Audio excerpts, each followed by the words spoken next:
Hi everyone, Tracy here from Temperance Tarot. It's been a while since I've done a video. I've been sometimes life gets in the way, and making videos is time consuming. And I've seen all of the wonderful and interesting hashtags and video responses that have been going around lately.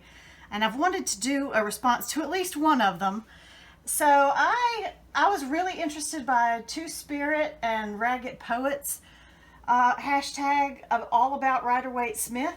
So I thought I'd make a little video response to that particular hashtag. I will link the original video from Two Spirit in the link below, which has a list of all the prompts, which I'm trying to read while I do this, so we'll give it a shot. Very interesting because I'm a big fan of the Rider-Waite Smith system as well. I love the Rider-Waite Smith system. I am not the biggest fan of Pixie's artwork, although you wouldn't know it to look at my table. I've come to appreciate it more than I did in the beginning. When I first started studying tarot and following the Rider-Waite system, I did not connect with these cards at all. And so I went out in search of other alternatives, and I found some pretty good ones. Including this one, which is, I'm so sorry y'all, it's out of print. It's called the Ator Tarot, and it's just adorable, just absolutely adorable. I would consider this a clone.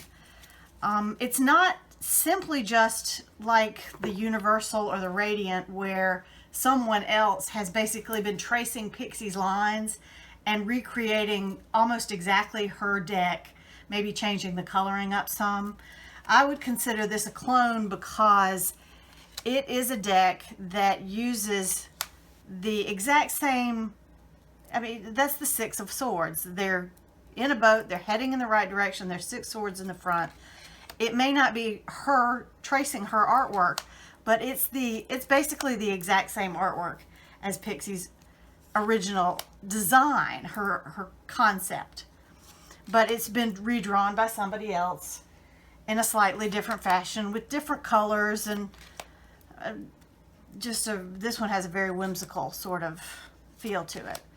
So I would consider this a clone. I would consider the Delos Tarot, which is another one of my favorites, a clone, because in my opinion, now this is just my opinion, but in my opinion, they're not trying to add any additional meaning or change any of the real underlying meanings of the Rider-Waite cards, and they are pretty much, this one's a little on the edge of being just a Rider-Waite system versus a Rider-Waite clone, whereas the Ator is, I consider that definitely a Rider-Waite clone. But you can see with the Delos, again, they're not really trying to reinterpret Pixie's artwork. They're just drawing it pretty much in the exact same way that she drew it, except in their own art style.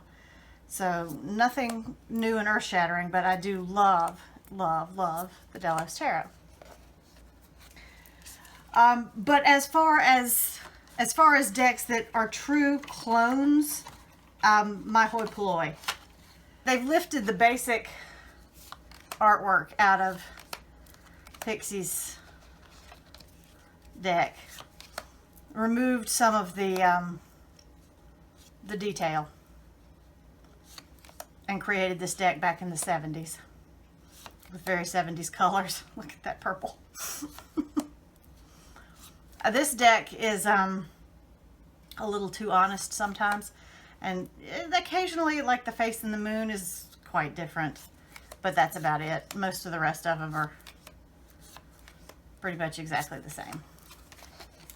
That was question 1, your favorite Rider-Waite Smith clone and why. I basically love all Rider-Waite Smith clone and inspiration ones because that's my system. It's my jam. Question number 2, what is your life path card and how do you relate to it? I have this deck in order, so this is going to be easier. This is my Samuel Weiser yellow box Rider-Waite Smith from the 70s, pre-copyright, with the blushing fool Can you see that? I don't know if you can see that. I'm not quite sure where the camera is. But my life path card is, drum roll please, the Hierophant. And I know a lot of people have problems with this card, but I love this card, and I don't think it's just because it's my life path card. The Hierophant to me isn't so much about dogma and following rules and popes and things like that. It is depicted that way in the Rider-Waite, which is why I like some of my Rider-Waite inspired decks a little more than my Rider-Waite Smith actual decks, because my inspired decks will take a slightly different turn on the Hierophant. My favorite's the Ellis deck, where he looks like a yogi or a Tibetan monk or something like that. Anyway, the Hierophant is my life path card. I see this person as a teacher and as a spiritual leader, and that's what I want to be. I want to learn. I love to learn. If I could get paid to go to school, I would do that. So I love to learn. I like to teach, and I'd love the concept of being a spiritual leader. Not that I think I am or ever will be, but I have a great deal of respect for spiritual leaders. Let's put it that way. So that's my life path card. My favorite major and my favorite minor. That's really hard because I really love them all. I can't say that I have any that I really love more than the others. I love the Hermit because I identify with the Hermit a lot. I'm very solitary and very much in my own head. And I do love the shades of blue that they use in the sky for the Hermit in the Rider-Waite Smiths. And I love Temperance because that is my astrological card. And you'll notice my life path card was the Hierophant, which is 5. Well, if you take 14 and you take that down, that gives you 5. So I feel like I'm kind of doubled up on the Temperance card and the Hierophant. My favorite minor in this deck, in this Rider-Waite Smith deck, my favorite minor is based on the artwork alone, and it's the Knight of Swords. I love this Knight of Swords. I think he is just so exciting, and the colors are so bright, and he's got this charge, I'm going to get this done, just get out of my way attitude, so much so that the horse is terrified. I love that card in this deck. Now, in another deck that wasn't drawn by Pamela Colman Smith, I can't say that that would be my favorite card. It varies from deck to deck. Okay, number 4, do you prefer the Rider-Waite Smith system over others? I kind of have already talked about that. I absolutely do prefer the Rider-Waite Smith system. There are a number of reasons. I think a lot of it has to do with the accessibility of the Rider-Waite Smith system. It tends to make sense. There are lots of books that reference the Rider-Waite Smith system. I think it's approachable. Whereas the Thoth system, I think, is just, for me, a little bit too much shrouded in the esoteric. And the other systems like Lenormand, it doesn't work. I don't know how to say this. It doesn't work for me. I look at the cards. I've tried it a couple of times, and it's just like, no, this is too fortune-tellery.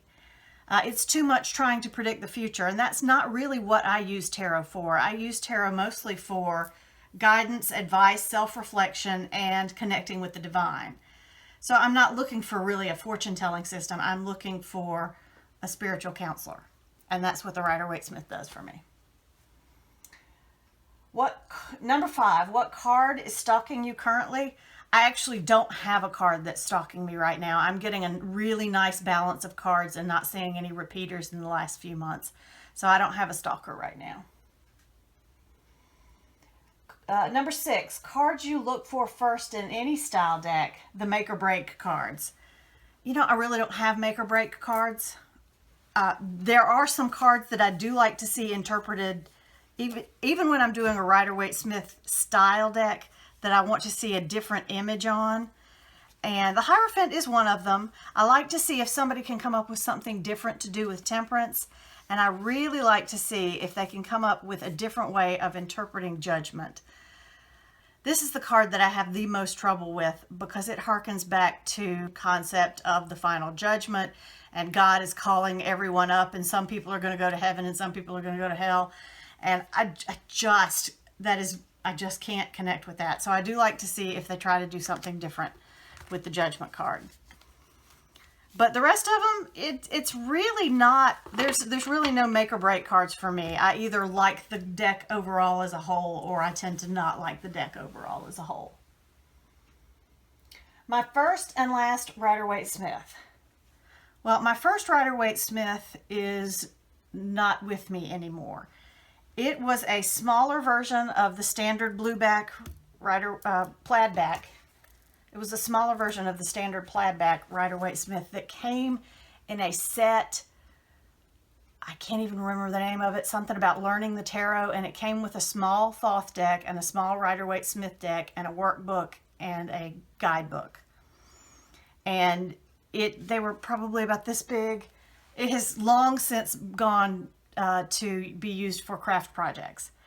And I got that one, I'm thinking probably 10 or 12 years ago when I first picked up tarot. I first picked up tarot about 12 years ago, and it right at first didn't connect for me, so I left it for probably 7 or 8 years, and I have recently come back to it in the last couple of years. So that was my first Rider-Waite-Smith. My most recent Rider-Waite-Smith, I don't know. Oh, yeah, it would be this one. It would be the Albano. If we're talking strictly a Rider-Waite. I actually have 2 different copies of the Albano. This is the what you can get off of Amazon right now. This is the Albano that you can get off of Amazon right now. I don't particularly, the cardstock's not horrible, but the lines are so heavy. I was hoping for something that was just looked a little bit better. But I did recently also get, about the same time, I got a vintage Albano, not a really vintage, not a 68 Albano, but one that's probably 20 years old or so, and I like it much better. The colors are better, the lines are better, and it was well used, and I absolutely love the brown edges and the way it smells.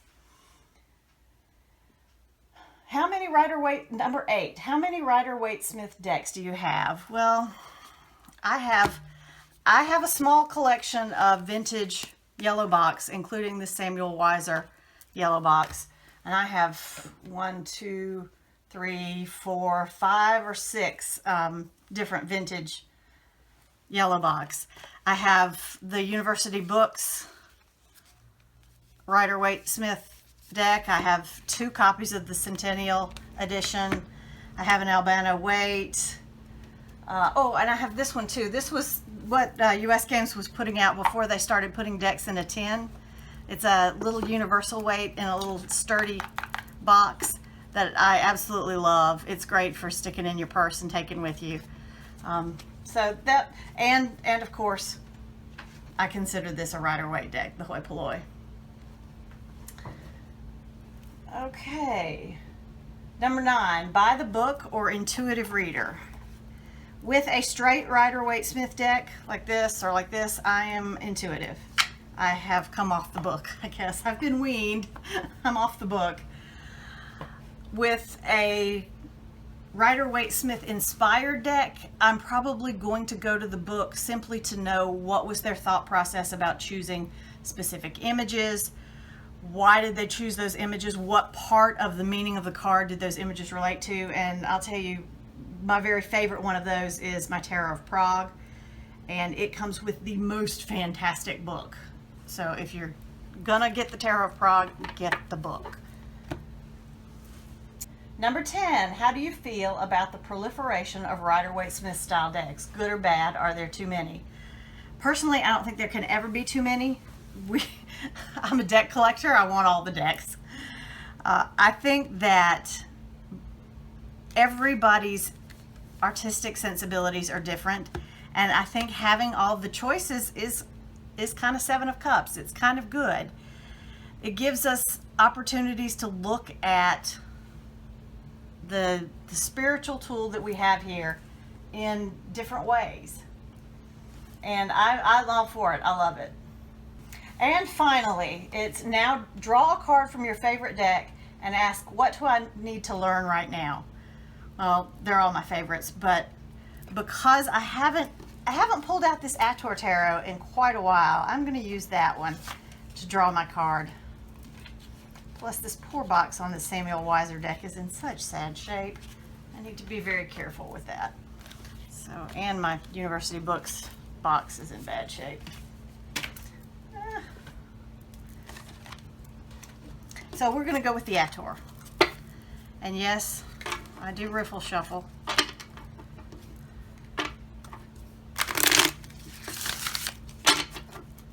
This was the first indie deck I ever bought. I didn't realize that there was such a huge market in independently published tarot decks until, gosh, probably about a year and a half ago. And this one was just called my name. It called my name. All right, what do I need to learn right now? What do I need to learn right now? You can see this deck isn't reversible. What do I need to learn right now?